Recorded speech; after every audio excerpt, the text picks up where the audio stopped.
Hello കൂട്ടുകാരെ, പത്രമാറ്റ സീരിയലിൻ്റെ വരാനിരിക്കുന്ന ഒരു അപ്കമിങ് എപ്പിസോഡ് റിവ്യൂയിലേക്ക് എല്ലാ കൂട്ടുകാർക്കും സ്വാഗതം.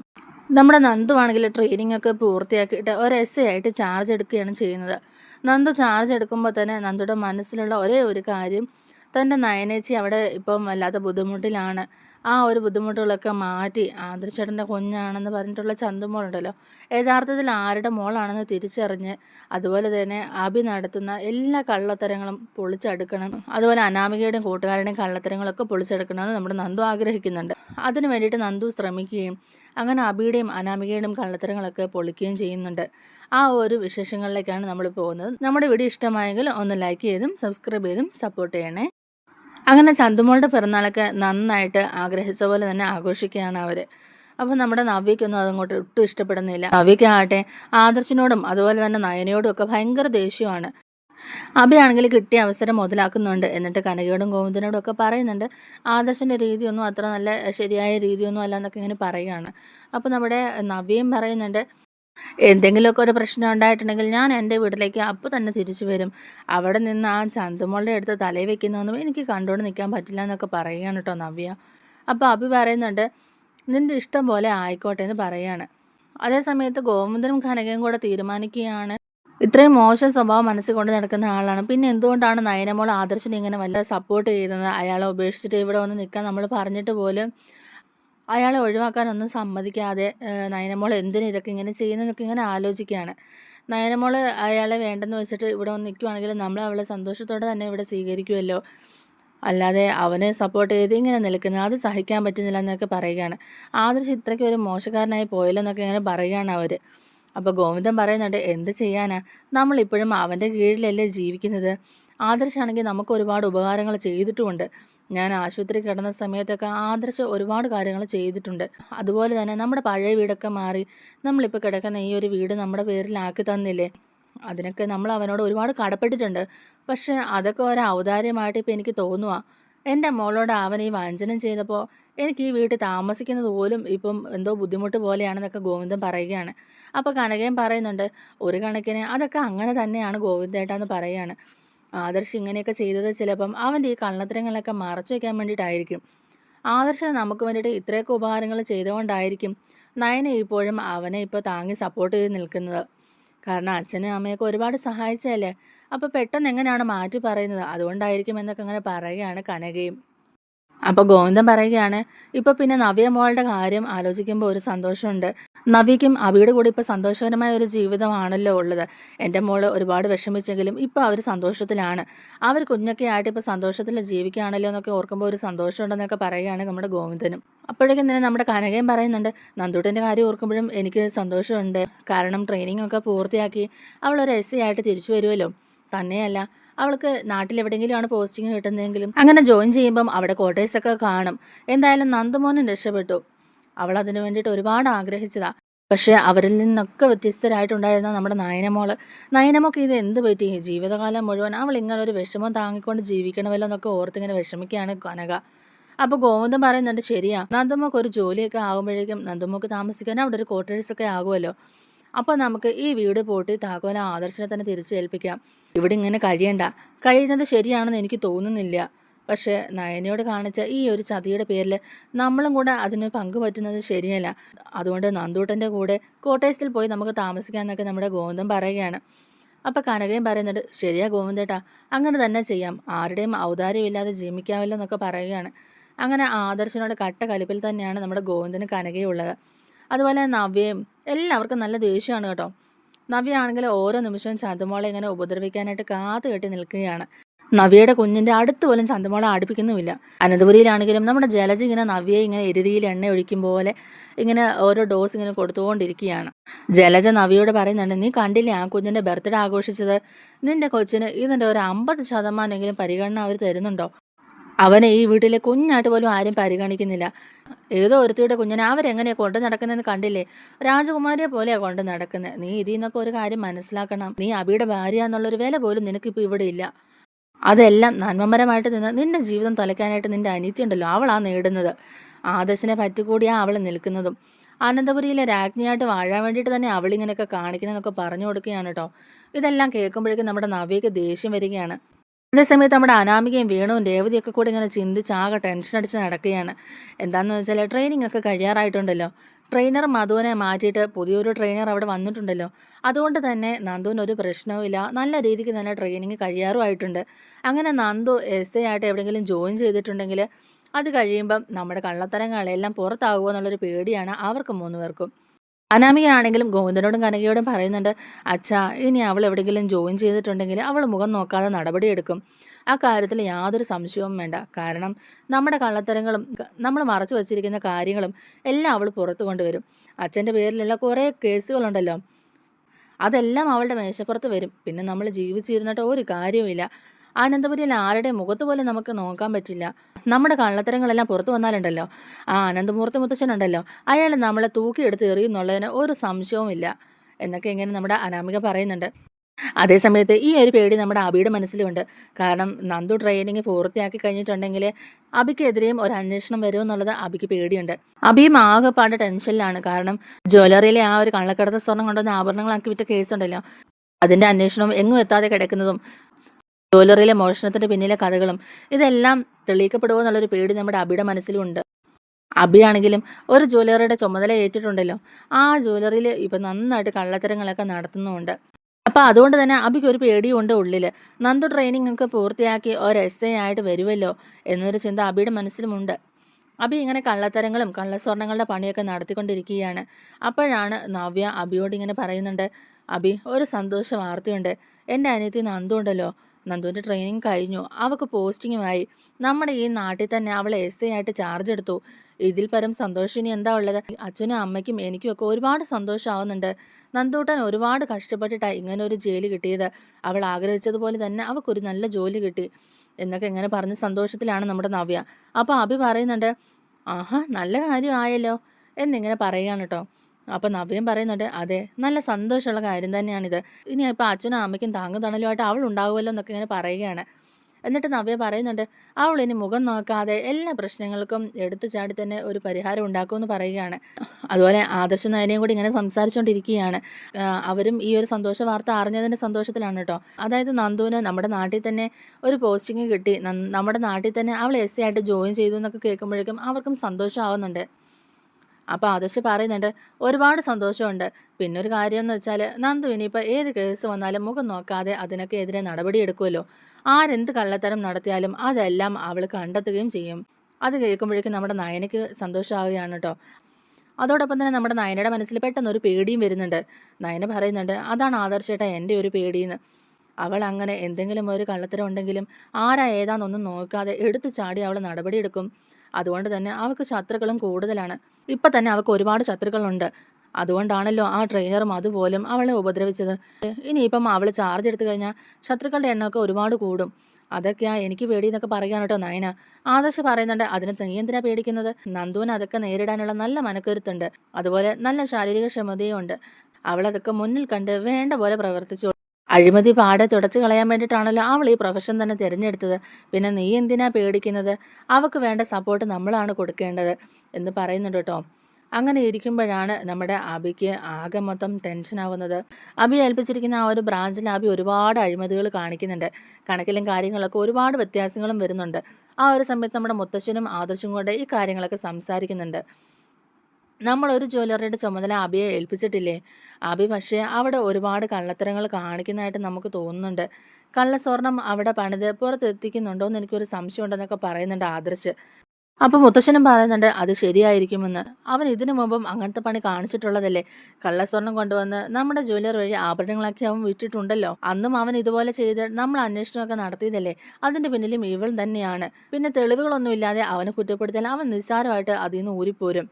അതുകൊണ്ടാണ് കേസ് കൊടുത്തതും അന്വേഷണ ഉദ്യോഗസ്ഥരെ വെച്ചതുമൊക്കെ. പക്ഷേ ആ അന്വേഷണ ഉദ്യോഗസ്ഥൻ അത്ര പോരായിരുന്നു. അതുകൊണ്ട് അന്വേഷണം നേരായ രീതിക്ക് മുന്നോട്ട് പോയിട്ടുമില്ല എന്നൊക്കെ അങ്ങനെ പറയുകയാണ് കേട്ടോ. അപ്പോൾ ആദർശ് പറയുന്നുണ്ട്, അതെ അബി ഇനി എന്തെങ്കിലുമൊക്കെ കൊടുത്ത് അയാളെ സ്വാധീനിച്ചതായിരിക്കാം. അതുകൊണ്ടായിരിക്കും ആ അന്വേഷണം വേണ്ട രീതിക്ക് നടക്കാതിരുന്നത്. പിന്നെ മറ്റൊരു ഉദ്യോഗസ്ഥനെ വയ്ക്കാൻ മുത്തശ്ശൻ ബന്ധപ്പെടുകയൊക്കെ ചെയ്തിട്ടും ഒന്നും നടന്നില്ലല്ലോ എന്നൊക്കെ ഇങ്ങനെ പറയുകയാണ്. അപ്പം മുത്തശ്ശൻ പറയുന്നുണ്ട്, ശരിയാണ്, അതൊന്നും ഇതുവരെ ശരിയായിട്ടില്ല. പക്ഷേ നല്ലൊരു അന്വേഷണ ഉദ്യോഗസ്ഥൻ വരികയാണെന്നുണ്ടെങ്കിൽ ആ കള്ളത്തരങ്ങളൊക്കെ നമുക്ക് പുറത്തിറക്കാൻ പറ്റുമെന്ന് പറയുകയാണ്. അപ്പോൾ ആദർശം പറയുന്നുണ്ട്, ഇനിയിപ്പോൾ അതിനൊന്നും വലിയ താമസമൊന്നും ഇല്ലല്ലോ മുത്തശ്ശ. നന്ദു നമ്മുടെ നാട്ടിൽ തന്നെയല്ലേ ചാർജ് എടുത്തേക്കുന്നത്. ഇനി പുതിയ എസ് ഐ നന്ദു ആയിരിക്കുമല്ലോ.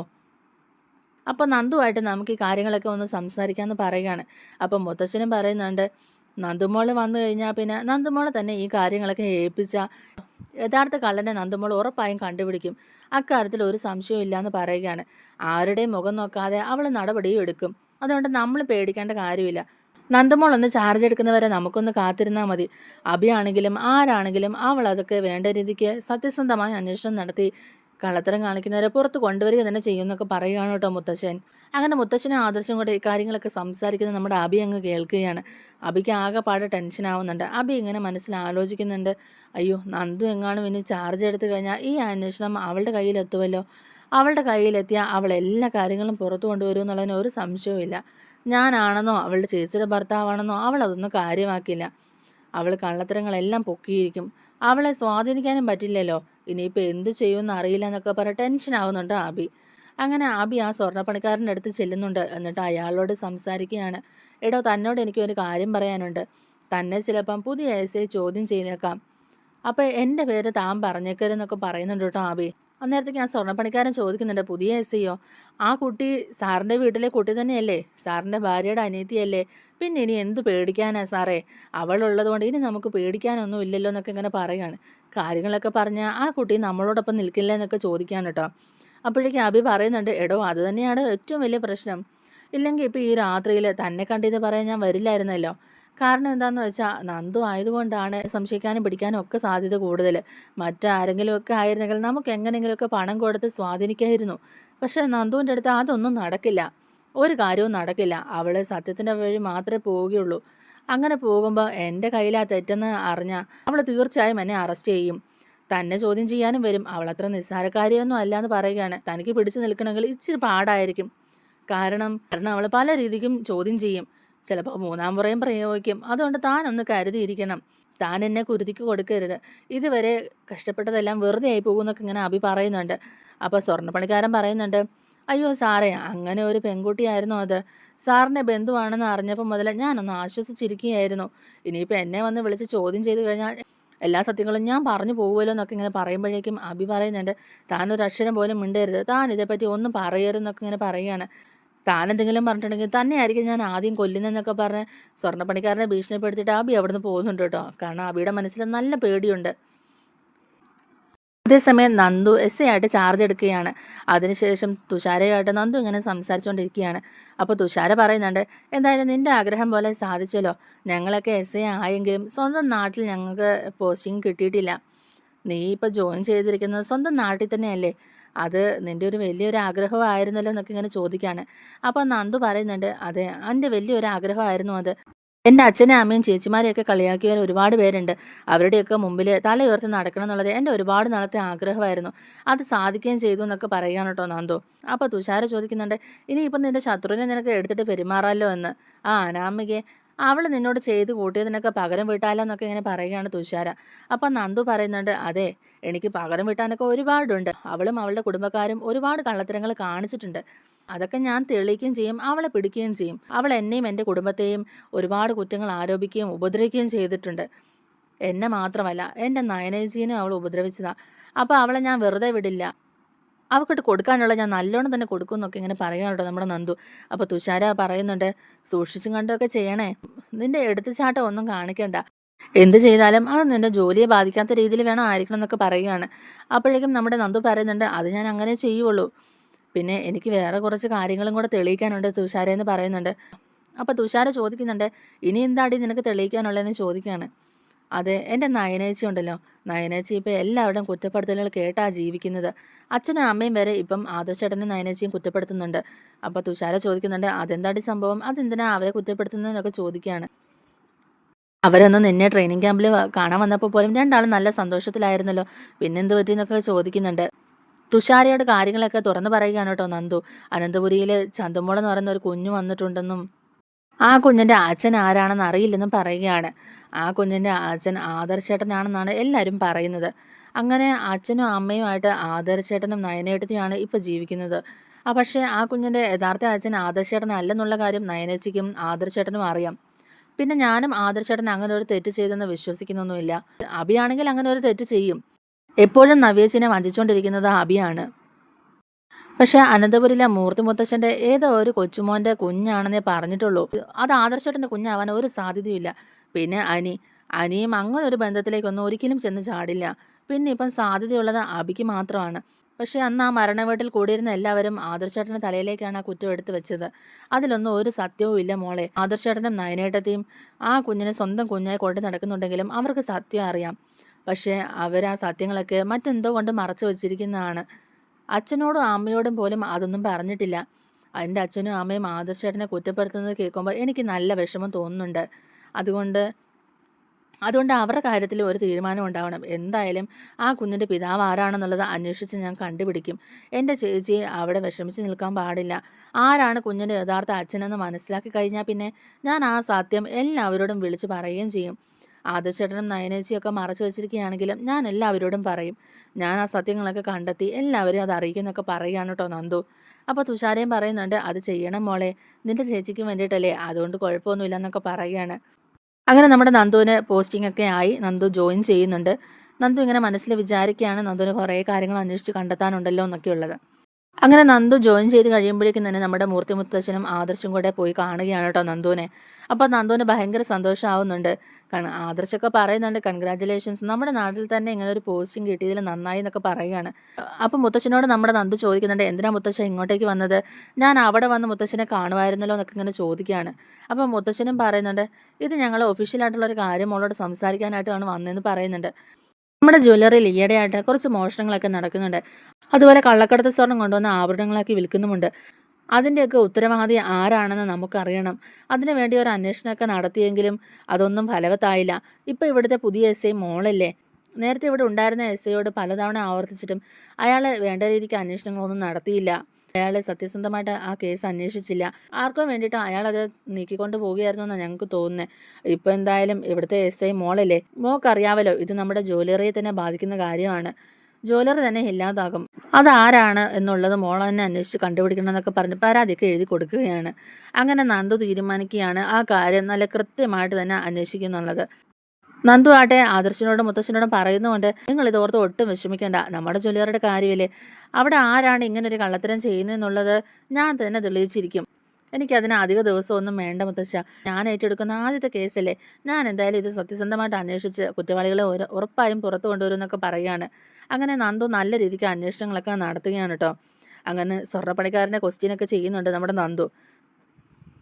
അയാളെ ക്വസ്റ്റ്യൻ ചെയ്ത് കഴിയുമ്പോഴേക്കും അയാൾ പറയുന്നുണ്ട്, സാറേ ഞാൻ അങ്ങനെയൊന്നും ചെയ്തിട്ടില്ല എന്നൊക്കെ പറഞ്ഞ് ഉരുണ്ട് കളിക്കാൻ തുടങ്ങുമ്പോഴേക്കും നന്ദു നന്നായിട്ട് ഫയർ ചെയ്യുകയും അയാളെ പിടിച്ച് ഇടിക്കാൻ പോവുകയൊക്കെ ചെയ്യുന്നുണ്ട്. അയാൾ ഉടനെ തന്നെ സത്യങ്ങളെല്ലാം വിളിച്ച് പറയുന്നുണ്ട്. അതായത് അബിസാർ പറഞ്ഞിട്ടാണ് ഞാൻ അങ്ങനെയൊക്കെ ചെയ്തത്. നിങ്ങളുടെ കുടുംബത്തിലെ തന്നെ ഒരാളല്ലേ സാറും. സാർ ഇങ്ങനൊരു കാര്യം ചെയ്യാൻ എന്നെ ഏൽപ്പിച്ചപ്പം അത് ചെയ്യാതിരുന്ന എൻ്റെ പണി പോയാലോ എന്നോർത്തിട്ടാണ് ഞാൻ അങ്ങനെ ചെയ്യുന്നത്. എനിക്ക് കുടുംബത്തിൽ ഒരുപാട് പ്രാരാബ്ദങ്ങളുണ്ട്. അതുകൊണ്ട് ജോലി പോവാതിരിക്കാൻ വേണ്ടി ഞാൻ ഈ കള്ളത്തരത്തിന് കൂട്ടുനിന്നതാണെന്നൊക്കെ പറയുകയാണ്. അപ്പോൾ അയാൾ പറയുകയാണ്, മൂർത്തി സാറിനോട് എനിക്ക് വർഷങ്ങളായിട്ടുള്ള കടപ്പാടുണ്ട്.